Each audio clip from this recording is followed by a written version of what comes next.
Hi! In front of me is Microsoft Surface Pro 7 Plus, and today I would like to show you how you can change default apps. You need to begin by going into Devices Settings and clicking on Apps section right away. Now tap on Default Apps and look for an app that you wish to set up as your default one. Just click on Set Default at the top right corner.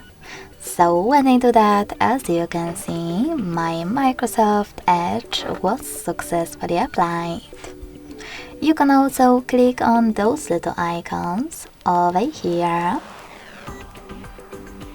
Tap on any other app to set it up and click on Set Default at the bottom right corner.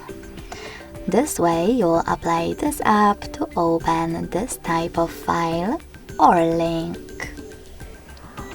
Thanks so much for watching. If you enjoyed this video, don't forget to leave a like, comment and subscribe.